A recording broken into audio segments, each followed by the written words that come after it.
Hello friends, NS education YouTube চ্যানেলে সবাইকে welcome জানাই নতুন একটি ভিডিও উপস্থাপনার মাধ্যমে। এই মুহূর্তে আমরা যে গুরুত্বপূর্ণ এবং বিগ ব্রেকিং আপডেটটির দিকে নজর রাখব সেটি হচ্ছে প্রাথমিকে ৫৯,০০০ শিক্ষক নিয়োগের প্যানেল প্রকাশ মামলার সম্পূর্ণ আপডেট। তাছাড়া এই ভিডিওতে থাকছে প্রাথমিকে প্যানেল প্রকাশ মামলার লাইভ হিয়ারিং সহ এই মামলার খুঁটিনাটি তথ্য।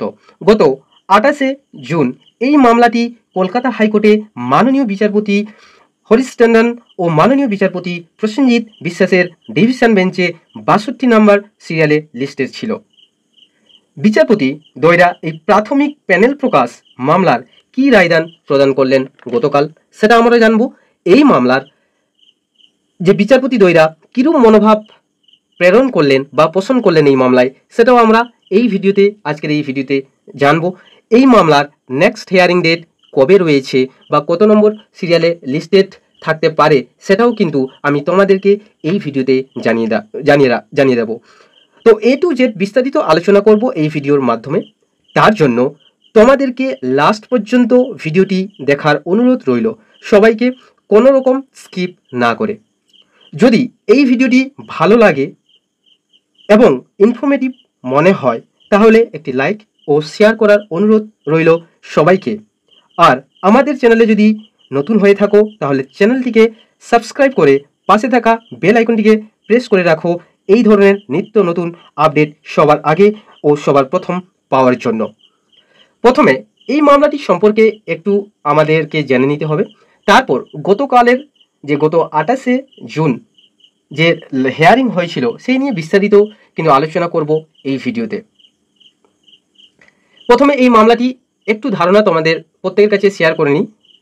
এই মামলাটি করা হয়েছিল NIOS DLEDদের পক্ষ থেকে, যেটা ছিল ২০১৬ সালের প্রায় ৪২,৯৪৯ জন শিক্ষক নিয়োগ প্যানেল আর ২০২০ সালের প্রায় ১৬,৫০০ শিক্ষক নিয়োগ প্যানেলের যে মামলা, এই মামলাকে কিন্তু কেন্দ্র করে বিশেষ করে প্রায় ৫৯,০০০ বা ৬০,০০০ যে প্যানেল প্রকাশ মামলাটি কিন্তু কলকাতা হাইকোর্টের ডিভিশন বেঞ্চে কিন্তু করা হয়েছিল। তো আজকে আমরা জেনে নেব এর কেস স্ট্যাটাস কি, কেস টাইপ কি এবং লাস্ট হিয়ারিং কবে কি হয়েছিল সেটা আমরা জেনে নেব। তারপর ডেলি কোজ লিস্ট আমরা দেখে নেব যে গতকাল কত নম্বর সিরিয়ালে ওই মামলাটি কিন্তু লিস্টেড ছিল এবং ওই মামলাটি গতকাল বিচারপতি দয়রা কী রায়দান করেছিলেন সেটাও কিন্তু আমি তোমাদের সামনে অন স্ক্রিনে পুরো ভালোভাবে কিন্তু খুঁটিনাটিভাবে তুলে ধরবো। তার জন্য তোমাদের প্রত্যেককে বারে বারে করে রিকোয়েস্ট করছি যে ভিডিওটিকে কোনোরকমভাবে স্কিপ করবে না, ভিডিওটা পুরো লাস্ট পর্যন্ত দেখবে। স্কিপ করলে কিন্তু অনেকগুলো ইনফরমেশান তোমরা মিসলিড করে যাবে। আমরা এই মুহূর্তে রয়েছি কলকাতা হাইকোর্টের অ্যাফিলিয়েট সাইটের কোর্সের সেকশানে।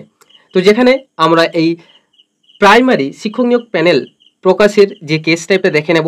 মেট ফাইলিং নাম্বার যেটা রয়েছে 2461/2023 এবং রেজিস্ট্রেশন নাম্বার যেটা রয়েছে 2444/2023, যার ফার্স্ট হিয়ারিং ডেট ছিল 20 ডিসেম্বর 2023 এবং নেক্সট হিয়ারিং ডেট মানে গতকালের দিয়েছে। এর কোনো আপকামিং আর কোনো ডেট দেয়নি, যদিও বিচারপতি তিনি মুখে বলে দিয়েছেন, তো এটা আপলোড করা হয়নি এখানে। তো যেটা তোমরা দেখতে পাচ্ছ হরিশ টন্ডন এবং বিচারপতি প্রসেনজিৎ বিশ্বাসের ডিভিশন বেঞ্চে রয়েছে, স্টেটে রয়েছে। তো এবারে কোজ লিস্ট নেম হচ্ছে ডেলি কোজ লিস্টে কিন্তু পাবলিশড হবে এই কেসটি। তো আমরা দেখে নেব এর যে পিটিশনার যারা রয়েছেন West Bengal board of primary education and ANR আর রেসপন্ডেন্ট যে রয়েছে রমেশ মল্লিক অ্যান্ড আদার্স। তো এই কেসটির কিন্তু লাস্ট হিয়ারিং ডেট আমি তোমাদের সামনে অন স্ক্রিনে তুলে ধরতে চলেছি। দেখতে পাচ্ছ যে হিস্ট্রি অফ হিয়ারিং ডেট যেটা রয়েছে 27/6/2024, কিন্তু 28 তারিখ মানে গতকাল কিন্তু এই মামলাটির কিন্তু শুনানি হয়েছে, কিছুটা হলেও একটু হলেও শুনানি হয়েছে, ঠিক আছে। তো হিয়ারিং ডেট এখানে হিয়ারিং ডেট এখানে দেওয়া রয়েছে, অলরেডি 28/6 দেওয়া রয়েছে।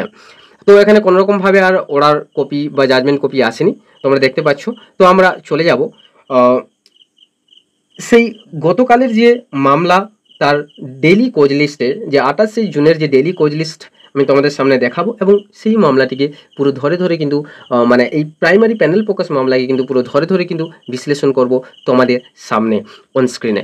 আমরা এই মুহূর্তে রয়েছি কলকাতা হাইকোর্টের অ্যাফিলিয়েট সাইটের ডেলি কোজ লিস্টে, যেটা গত 28 জুনের কিন্তু কোজ লিস্ট।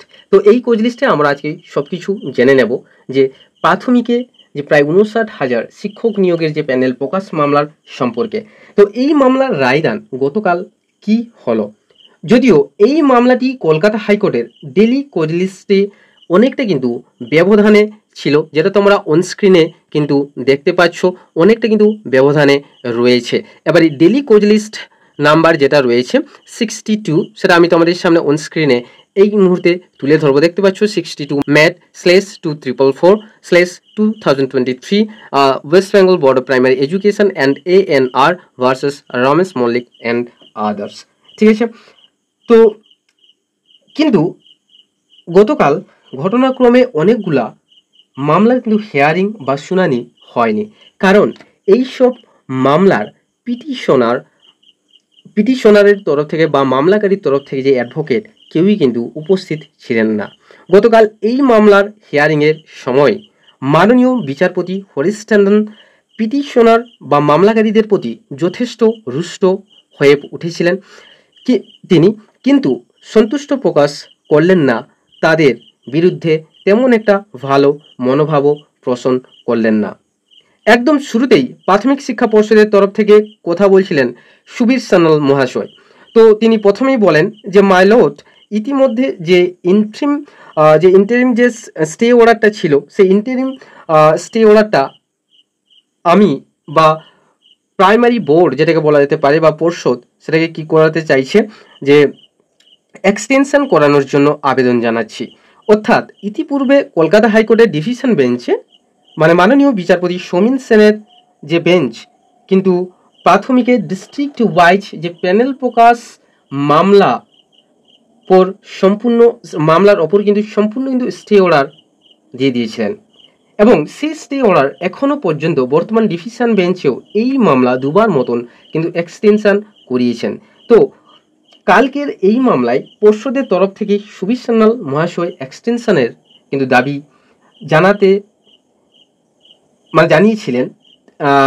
জানিয়েছিলেন এবং তার সঙ্গে তিনি আরও বলেন যে আমি আদার সাইডকেও জানিয়ে দিয়েছি, মানে এই মামলার যারা পিটিশনার বা মামলাকারী ছিলেন সুদীপ্ত দাশগুপ্ত ও বিকাশ রঞ্জন ভট্টাচার্যকে, তাদেরকে তিনি নোটিশ দিয়ে দিয়েছেন। তো এই যে ডিস্ট্রিক্ট ওয়াইজ প্যানেল প্রকাশ মামলা, তার আজকে লাস্ট ডেট ছিল কিন্তু স্টে অর্ডারের, যে এই স্টে অর্ডারের যেটা ডিভিশন বেঞ্চে সমীন সেনের ডিভিশন বেঞ্চে হয়েছিল, তার কিন্তু আজ লাস্ট ডেট ছিল। তো আজকে সেরকম কিছু জাজমেন্ট হয়নি, তাই এই মামলাটিকে এক্সটেনশন করার জন্য আজকে অ্যাপিয়ার হতে হয়। তখন মাননীয় বিচারপতি প্রশ্ন করেন, যে একটাই প্রশ্ন তিনি করেন সেখানে, যে হু ইজ অ্যাপিয়ারিং, তখন অর্থাৎ মানে এটা হু ইজ অ্যাপিয়ারিং এর মানেটা হচ্ছে যে পিটিশনার বা মামলাকারীদের তরফ থেকে কারা কারা উপস্থিত আছেন। তখন কিন্তু সুবীর সান্যাল মহাশয় বলেন প্রাথমিক পর্ষদের তরফ থেকে যে সবাই উপস্থিত আছেন, মানে সুদীপ্ত দাশগুপ্ত ও বিকাশ রঞ্জন ভট্টাচার্য তারা উপস্থিত আছেন। তখন বিচারপতি আরেকবার কিন্তু প্রশ্ন করেন যে any of them request to কাম।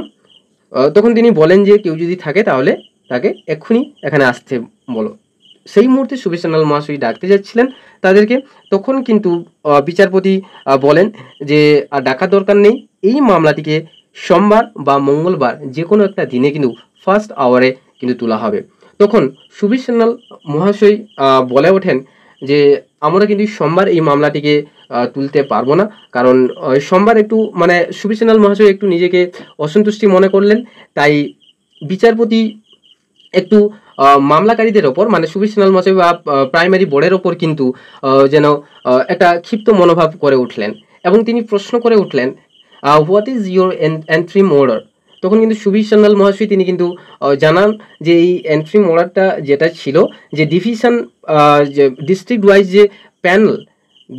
যে প্যানেল প্রকাশ, সেই প্যানেল প্রকাশ মামলা যেটা ডিভিশন বেঞ্চে মামলা হয়েছিল সমীন সেনের ডিভিশন বেঞ্চে, তো সেই মামলার কিন্তু শেষ তারিখ আজকেই বা লাস্ট তারিখ আজকেই ছিল। তার জন্য আমরা আপনাদের সামনে এসেছি এবং সেই আবেদন জানাচ্ছি যে আমরা কিন্তু এই এক্সটেনশনটা করতে চাই। তখন কিন্তু বিচারপতি তিনি বলেন যে তাহলে ঠিক আছে, তাহলে সোমবারের কিন্তু ফার্স্ট আওয়ারের দিকে কিন্তু আমরা তুলব। তারপরে কিন্তু সুবীর সান্যাল মহাশয় বলেন যে সোমবার কিন্তু আমাদের তরফ থেকে একটু প্রবলেম রয়েছে, তাই আমরা আপনাকে রিকোয়েস্ট করছি বা অনুরোধ করছি যাতে মঙ্গলবার দিন এই মামলাটির শুনানি হয় বা হিয়ারিং হয়। তো তখন কিন্তু বিচারপতি তিনি বললেন তাহলে ঠিক আছে যে মঙ্গলবার দিন কিন্তু ফার্স্ট আওয়ারেই কিন্তু আমরা এই প্যানেল প্রকাশ মামলার সম্পর্কে কিন্তু রায়দান প্রদান করব বা এর এক্সটেনশন ব্যাপারে কিন্তু যে স্টে অর্ডারটা ছিল সেই স্টে অর্ডারটা এক্সটেনশন কতদিন করা হবে বা কতদিন পর্যন্ত করা যেতে পারে সেটা নিয়ে কিন্তু ওই মামলার রায়দান কিন্তু ওই দিনই দেবেন মঙ্গলবার দিন। তো আমরা কিন্তু জেনে নেব মঙ্গলবারের দিনের লাইভ হিয়ারিং আপডেটের সহিত। তাছাড়া আমি তোমাদেরকে বলে দিই যে গত 28 জুনের যে লাইভ হিয়ারিং হয়েছিল কোর্টে কী কী কথা হয়েছে, বিচারপতি দ্বয়রা কী কী কথা বলেছেন এবং পিটিশনাররা বা মামলাকারীরা কী কী কথা বলেছে সেটা কিন্তু আমি তোমাদের সামনে অন স্ক্রিনে এই মুহূর্তে তুলে ধরবো। আর তোমাদেরকে বারে বারে একটা রিকোয়েস্ট করছি বা বারে বারে এনএসসি এডুকেশন চ্যানেলের তরফ থেকে, এনএসসি এডুকেশন ইউটিউব চ্যানেলের তরফ থেকে কিন্তু তোমাদের সবাইকে বা সকলকে অনুরোধ করা হচ্ছে যদি ভিডিওটি ভালো লেগে থাকে তাহলে অবশ্যই একটা লাইক করো এবং ইনফরমেটিভ মনে হলে একটু শেয়ার করে দিও। আর যদি চ্যানেলে নতুন হয়ে থাকো তাহলে অবশ্যই চ্যানেলটিকে সাবস্ক্রাইব করে পাশে থাকা বেল আইকনটিকে প্রেস করে দাও। তাহলে চলো আমরা সেই লাইভ ভিডিও শেষ দেখে নেব। দেখার পরে কিন্তু আমরা ভিডিওটাকে শেষ করব। আর তারপরে পরের দিন একটা নতুন একটা আপডেট নিয়ে প্রাইমারি রিলেটেড একটা নতুন আপডেট নিয়ে কিন্তু আমরা তোমাদের সামনে আরেকটা ভিডিও কিন্তু উপস্থাপন করব। তো তাহলে চলো দেখা যাক আমাদের সেই লাইভ ভিডিওটি, যেটা লাইভ হিয়ারিংটি, যেটা গত 28 জুন কিন্তু কলকাতা হাইকোর্টের ডিভিশন বেঞ্চে মাননীয় বিচারপতি হরেশ ট্যান্ডন এবং প্রসেনজিৎ বিশ্বাসের যে বেঞ্চে যেটা হয়েছিল শুনানিতে। This is only for extension of interim order. We have given notice to the other side, expiring today. Who is appearing? Sudipto Dasgupta, Vikas Ranjan Bhattacharya, all of them. Any of them, please call. Just make a call and then request him to come. Just a minute. 63. Otherwise, we'll keep this matter on Monday as first matter to be mentioned. Monday and another day. We do not know what to do. What is the interim order? Interim order? In the nature of the interim order is directed to produce all the district council's panels which have expired in 27. That is the interim order. That's the interim order. Why extension then? Well, that's a state by this division. State. Because the person one day will not do, then we can keep this matter on Tuesday as the first matter. We will extend the stay. ঠিক আছে, এটা না সোমবারেই তুমি রেখে দাও ওই তোমার two এক্সটেনশনের জন্য, ওটা মঙ্গলবারেও থাকবে কন্টিনিউ করো।